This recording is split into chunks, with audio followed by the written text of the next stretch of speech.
Alright, hey everyone, Alicia Mart here with Nashville Neighbors. The mission of Nashville Neighbors is to really support local businesses in our community.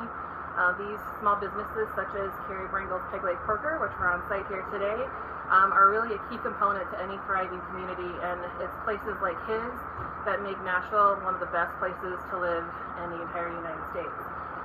Recently, if you've been noticing, the hot topic in the news has been Mayor John Cooper's proposed 32% tax hike on property taxes. And along with the tornado that we've gone through, along with the COVID and laying off and basically shutting down his business, things are in a very, very tough spot. So I wanted to have a conversation with Carey, and we're pleased to be honored by at-large council member Steve Glover. And we're just going to be talking about the impact of that proposed tax hike is going to have on small businesses, what we can do about it, and what we would like to see have happen. So I'm going to start with Carey, and just would like to, I know you, end of April, there was an open letter that you posted to the mayor. Right. What was kind of, just to recap, I guess, what the situation is and what you were trying to, case you were making. Yeah, so my case was that a 32% tax rate is one, unprecedented, two, especially in a time like this, or in the middle of a crisis, and he has us shut down. Also the gist of the letter was, hey, the city government is not willing to furlough any employees. We had to furlough 45 employees. Most businesses in town had to furlough massive amounts of people, but yet we've got some city workers. I'm not talking about essentials. I'm not talking about teachers, firefighters, policemen, any of those essential workers. We do have city workers that cannot do their job from home. It's impossible for them to do it. And their offices are closed and they're sitting at home. But they have not been furloughed. And the city is not willing to take the hard measures that businesses have had to take. And they're just saying we don't have enough money. Nashville does not have a revenue problem. We've had 10 boom years. We should have a revenue surplus. We've got a spending problem. It's not about the amount of revenue that we're bringing in. It's about the amount of money that we are spending on wasteful projects. And it's a problem. Just last week, they came and put a scooter corral in front of my restaurant on the street. Now, that probably cost $20,000 to put in. And why are the scooter companies not paying for that? Why is the city paying for scooter corrals? They put bike lanes on Division. Several $100,000 projects. Bike lanes. Is that necessary if we've got a budget shortfall? That's not a necessary expense. That's a luxury. And so we need to get that back down to what the necessary expenses are for Nashville to make it a great city and live within our means. Just like I have to do at home, just like we have to do it as a business, and that's what the city should have to do. The city is not living within its means. So rubber meets the road, and this proposed tax hike should that go through. You've been here for 7 years. This is a family-owned business. You employ about 50 people here, correct? That's correct. So if that goes through, what impact is that going to have on you as a business owner, and then being able to, because you've invested a lot of money into the Gulch community, and the Gulch, several years ago was not really anything to brag about in the city of Nashville. No. And so you've done a ton investing in this location and this immediate area. This is one of the best spots people come for tourists to come visit. We have invested over $3 million in the neighborhood. Carter Vintage Guitars, Arnold's, Night Train Pizza, Stock and Barrel here. You've got the hotels. Yazoo was one of the first. We've invested, and business owners and private investment made the Gulch. So if you think that the city made the Gulch, you're sadly mistaken. The Gulch was developed and paid for by private companies. And now, as a result of property values going up, even though we have a low tax rate, my property taxes currently are $55,000 to sit in a building that I own. If the proposed increase goes through, there'll be $72,000. That's $6,000 a month just for the privilege of being in a neighborhood that I helped revitalize. and it's wrong. It's just too much. And if people say, well, you need to pay your fair share, well, what is a fair share for a small, 100% independent, family-owned business? Right. Is $72,000 to be able to have your business open and running a fair share? I mean, what about the business that's doing, $700,000 a year? Can he afford $72,000? He can't. This is not just about me or what I'm paying. This is about what all the independent small businesses around Nashville are having to pay in property tax. So the options are, either doesn't go through, there's another solution, but the real life, the impact of that is going to actually affect me, as I live just a couple blocks from the Pegleg Porker, right? So do you think that Carey is going to just absorb that cost? That cost is going to go into either the number of employees that he can hire, it's going to go into the cost that is going to, the barbecue here is amazing. I mean, it's legendary for a reason. But that cost is going to be transferred to me and you when you come to eat barbecue here. Like, it impacts everyone at every level. It does. Right? You can't just absorb a 32% hit. No, and for renters, it will affect your rent. For homeowners, it's going to affect, for every $250,000 in value in your home, you will be paying an additional $630 in property taxes. Yeah. And let me tell you, there aren't many homes in Nashville that are valued at under $250,000 anymore. So everybody can expect, a tax increase of at least $600, if not double or triple that. So, in a perfect world, what would you like to see happen? Well, I'd like to see the city council get creative with some solutions, like smart meters, putting in more meters. We could take our meter revenue on our streets from $1.2 million to $20 million if we'll put in smart meters, which a company will come in and do that, and we can finance them and pay as we go. But that alone will create an additional $18 million in revenue. That's just one area where we can make improvements. Chattanooga, 4,000 meters on their streets. Nashville has 2,000. What in the world? And there's a lot more creative solutions like that. There's cutting the budget. There's cutting things like these scooter corrals, or like these, redesigning entire streets in downtown for bike lanes. I'm sorry, but it's just, we look at this street all day, every day, and probably see 10 bicycles go down there. Yeah. Was that worth several $100,000 to put those in? It's a bike lane almost to nowhere. Right. I'm not a reporter. I'm just a local citizen who cares about small businesses and wants to champion them and loves the city of Nashville.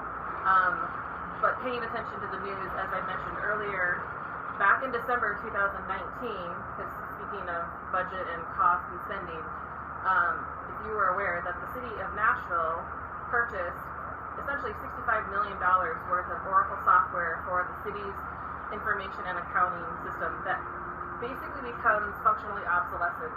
It's not going to be supported after December 2019.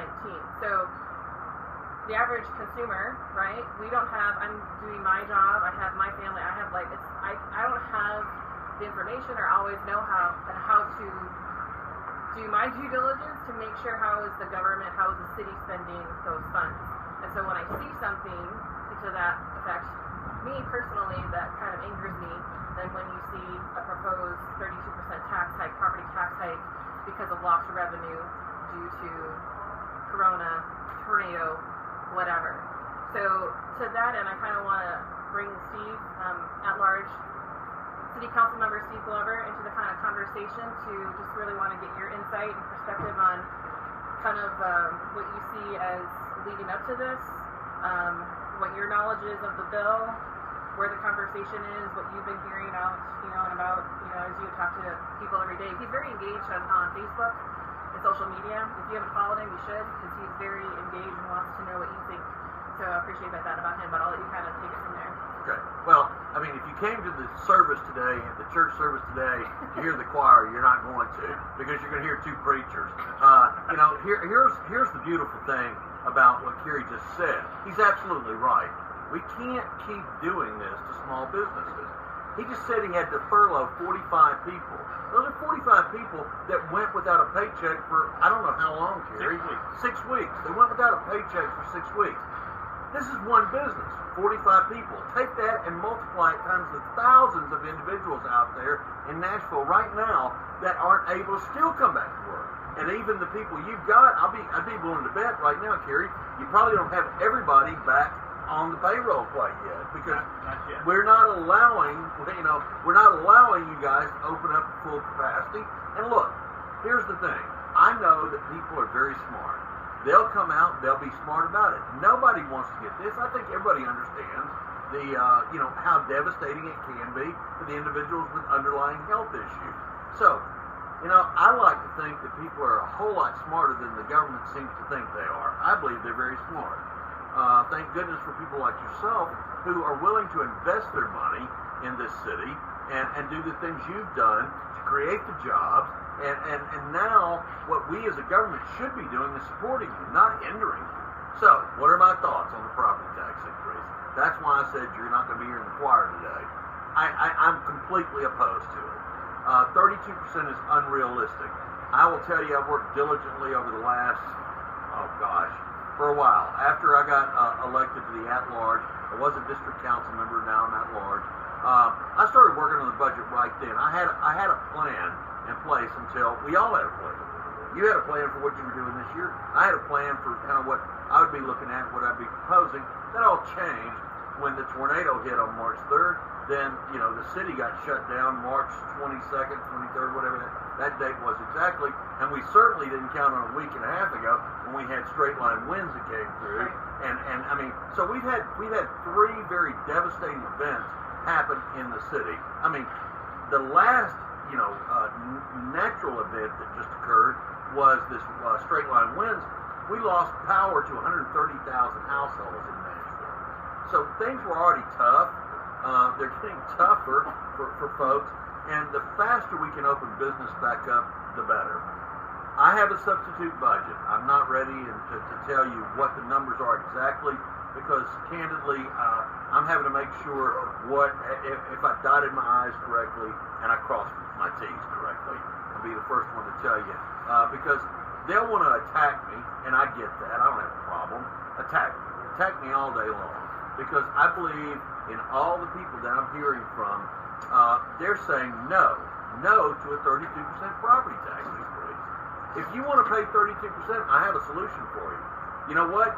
Whatever is proposed, and if the council will take a lower tax rate, if you want to make up the difference and pay more to the city, I promise you, they'll take the check. That's right. So if that's what you want to do, that certainly is your choice.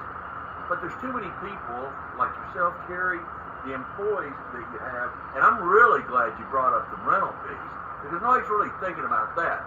If you have a 32% property tax increase, your rent's not going to go up proportionally as far as what the tax rate went up on just the property tax of that building you live in. Oh no, it'll go up considerably more than that. So we already have an affordable housing issue here in Nashville. Number one, we know that. Here's what most people don't know. For every 10% you raise property taxes in Nashville, Tennessee, we just took away $10,000 of your buying power. Now, that's not Steve Glover saying that.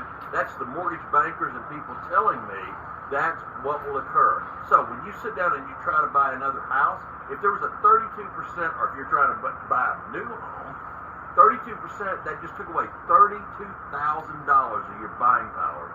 But it took away $32,000 of your selling power as well.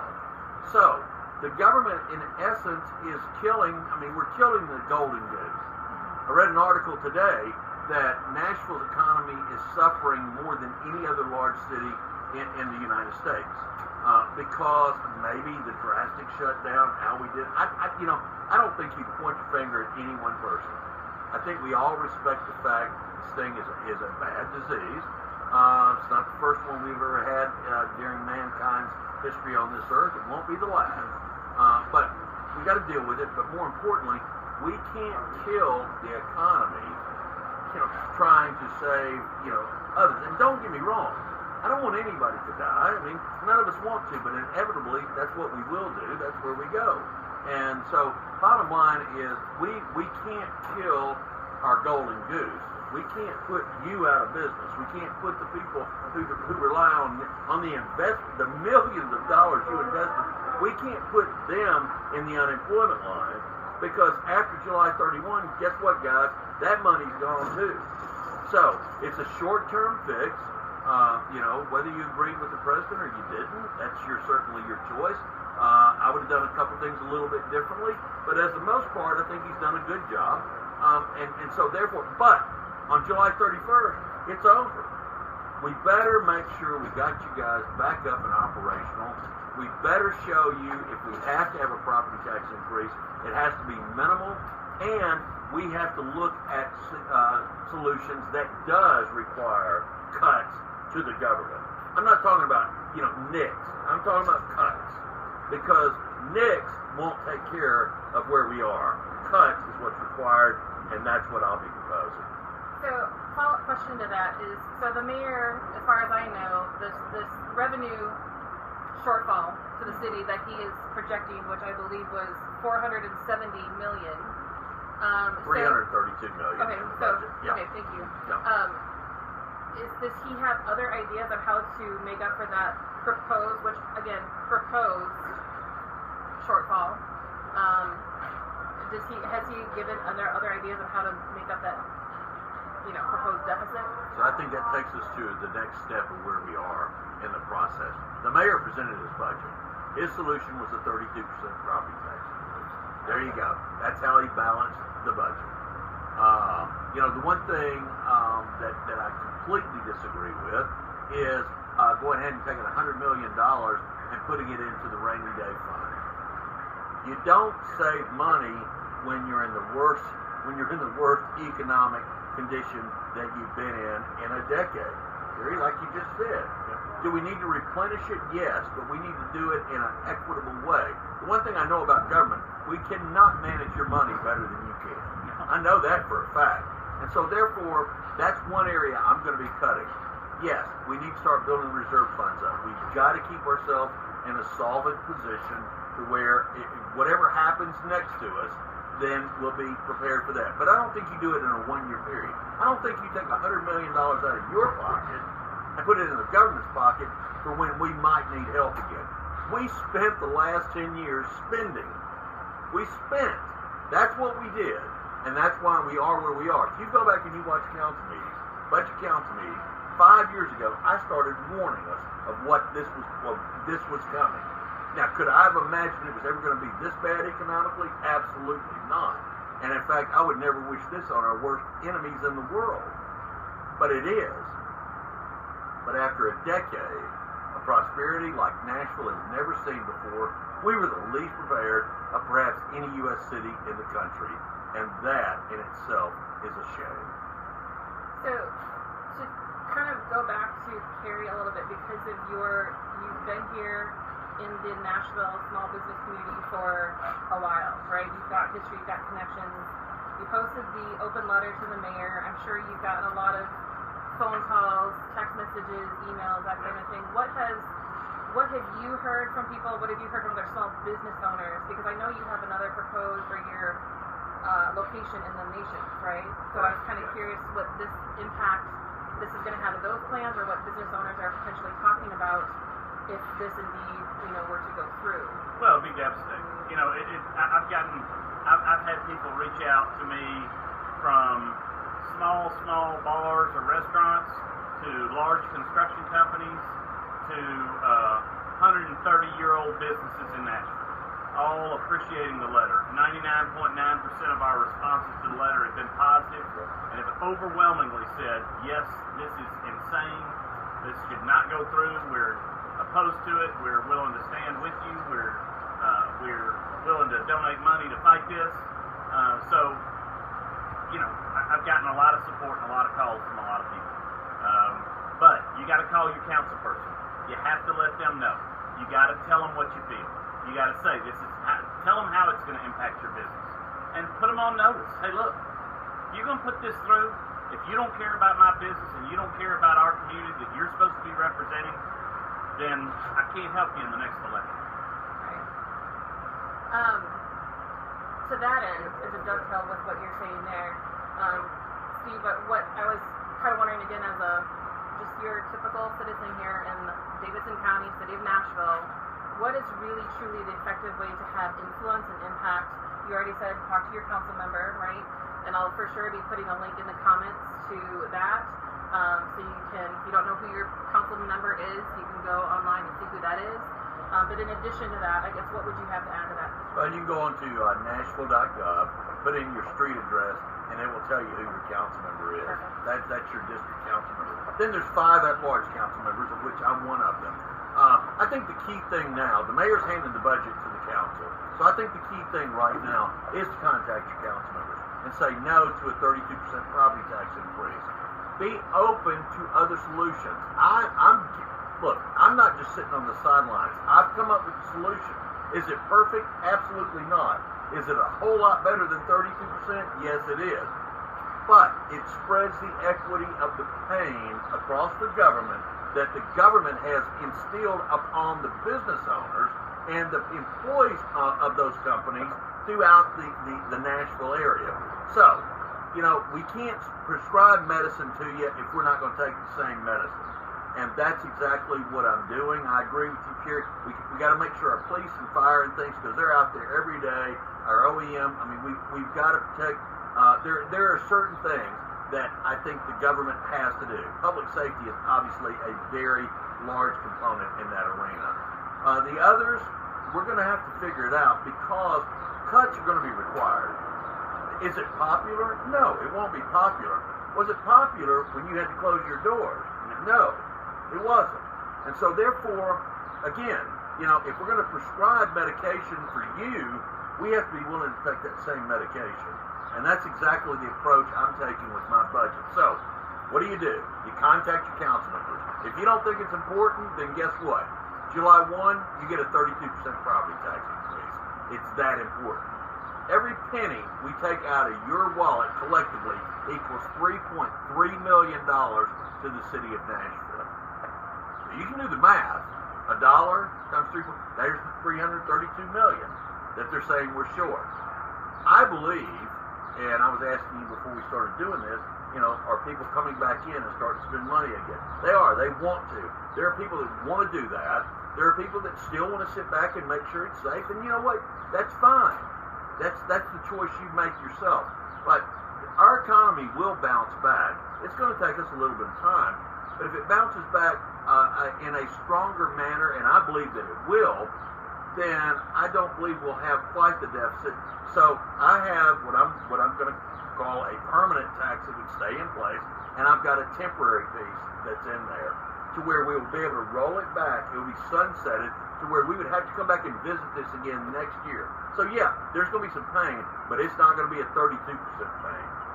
So that's contacting your council member. It's imperative you do that, and you better wear us out, because if you don't, 32% increase July 1.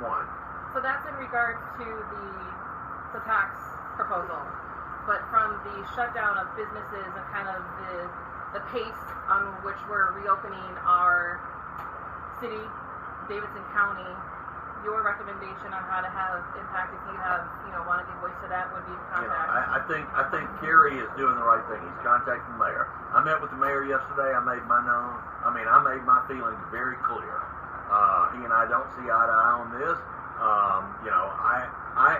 I believe we're killing the city with the measures we've taken, and the virus is terrible, but the economy that we've now created in Nashville out of this, it's going to be, I think it's going to be far more devastating if we don't let businesses get back in business now. And and people, again, I believe people are smart. They'll come out, and if they want to come out, and they will honor the social distancing. I noticed all your people wearing masks. You're doing the things that we need to do that have been recommended. You're not letting people sit table by table. So the rules are being followed, but now the government's got to let you guys open back up. The city council meets every third Tuesday. First and third. First and third. Yep. Is that beneficial, or would you recommend that as well, or just Well, I contact think us? June 2nd is the public hearing on the Okay. budget. Boy, we better pack that place. We better pack it, June and you better be stepping in, and you better be speaking against the 32% property tax increase. Do you know what time that is? 6:30? 6:30, 6:30 yeah. normal time? Okay. And I'll confirm that for you. Excellent. I appreciate that. And Carey, how can we support you? How can we kind of, other just eating a lot of barbecue? Yeah. I'm about Yeah, big, listen, baby. come to Pegleg Porker. Go eat at your local restaurant in your neighborhood. Yep. Support them. Let them know that you support them. If you want to heed our call to action, you can go on the Pegleg Porker Facebook page. Yeah. I posted a new letter today. It's got a link where you can sign up with your name and your email to join our cause and say, I support this. We'll take all those signatures and we'll take them to City Council and we'll show them to the members. These are the people in your district that are fed up with this, and we need a change. And so I think that's what you can do, and call your council member. Yep. All right. Well, thank you very much, Carey. Thank you very much, Councilman Steve Glover. I really appreciate you guys taking time out of your busy schedules to have this conversation. I hope you found that valuable and helpful. I'll be posting additional information, links, and resources in the comments below just as soon as we wrap up here. So, all right. Thanks, everyone. Thank you.